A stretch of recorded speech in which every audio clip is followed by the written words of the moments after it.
Hello there, I am Jaime Elizondo from Real World Ranching, where my goal is to help you achieve maximum profitability while you improve your land the fastest. Today, I am going to talk about a saying that is out there. When the going gets tough, the tough get going. Have you heard this? I hope you did, because how does this apply to our lives in ranching farming?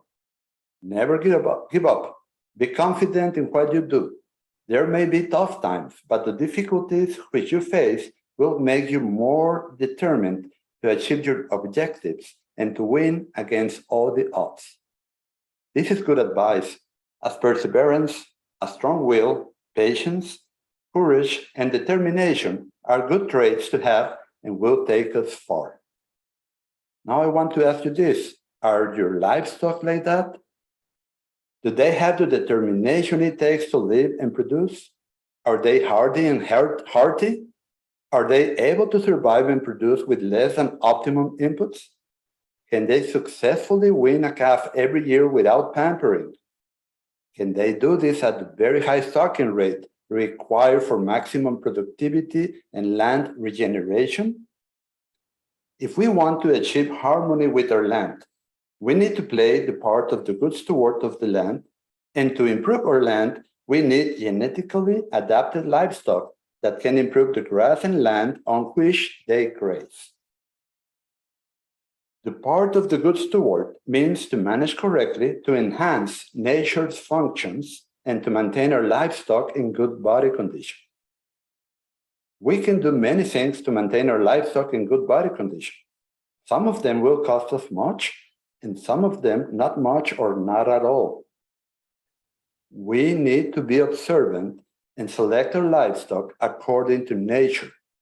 Remember that being prey animals or livestock needs to have a very high real life fertility, as if not, they will not have survived up to now. The main defense prey animals have against predators is precisely their high real life fertility. More are born than are preyed upon. We need to select for real life fertility. And let me tell you, this is highly heritable and not low heritable as most scientists say. We can also use management to maintain our livestock in good body condition. Most people manage for selective grazing to allow their unadapted genetic livestock to maintain good body condition. But this goes against high stocking rate and eventually creates overgrazing, which is a too short a rest period type of grazing that depletes roots and grounds of the energy reserves and weakens the plant. A better option is to implement the total grazing program, where our goal is a high stocking rate while we avoid overgrazing and we save on hay. Sounds too good to be true, right? But it's been done all over the country and all over the world right now. And we achieve this by moving our livestock 4 times a day on average, using adapted genetics in our composite, creating a large stockpile grass reserve in area, and getting our livestock fat in the green season, maintaining their good body condition through the brown or dry season. Now, people have told me 4 times a day is too much. Well, we can start, and I usually recommend to start gradually with once a day moves. That works pretty well. You will get excellent results. So there is no other least cost way to greatly increase your actual and future production while improving your land the fastest. Now, let me tell you how this looks in a real world situation. Sometimes we get a drought. We may not like it, but in most environments, drought can be expected. In a prolonged drought, we may run out of good grass and our adapted animals will be able to survive thanks to their fat body reserves and their immune system functioning optimally thanks to the fat, while other less well-adapted animals will struggle, lose weight, fall prey to disease or internal parasites, and eventually have to be sold before they die. Then comes very important matter of your land. overgrazing. When in a drought, the rancher usually waits until the last moment to sell his livestock. Why? Because he knows that the number of productive animals he can carry at a low cost per ranch per year determines his profits. Ranchers and farmers are good businessmen. They know this. So the livestock doing selective grazing and adapted genetics will regraze the best species before they have fully recovered their energy reserves in ground and roots, effectively killing them off in a drought. And this, my friends, is what creates deserts. Under the total grazing program with adapted genetics, there will be large areas as stockpile grass for the dry season and in desert environments. With erratic rainfall, also for the drought that may happen every few years or every other year.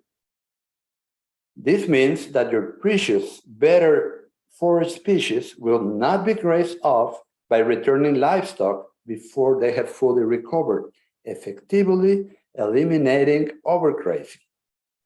By selecting our livestock correctly, as nature does, we will get animals that are hardy, have good hormone balance, have high real-life fertility, require less inputs, have a good meat-to-bone ratio, are easy keepers, a joy to work with, and finally, we can achieve harmony.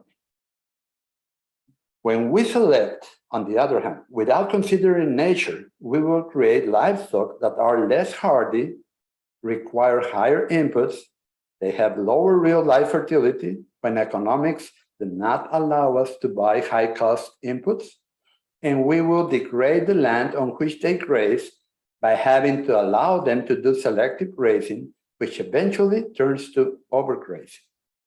We need to be good observers to achieve success and harmony in our land and lives. Conclusion and recap. 1. Hardy adapted genetics are needed in a ranch or farm. They are a must. 2. 60 to 70 years ago, we had hardier genetics than what we have now. 3.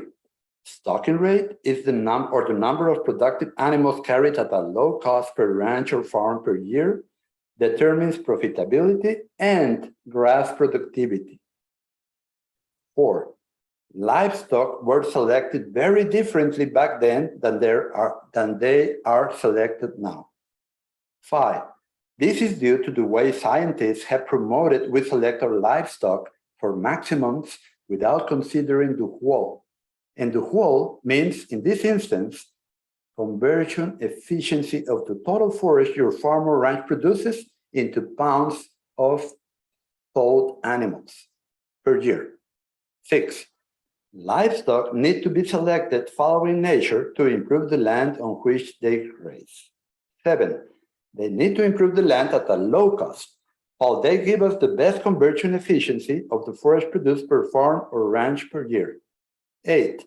If the total grazing program is implemented correctly with adapted genetic selection guidelines, the land and productivity will improve and keep improving over time instead of degrading. 9.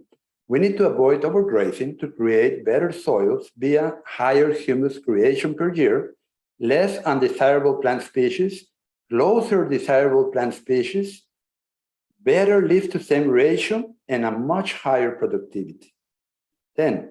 Selective grazing required for unadapted genetics to maintain their good body condition will eventually turn into overgrazing at the high stocking rates required for profits in these economic times.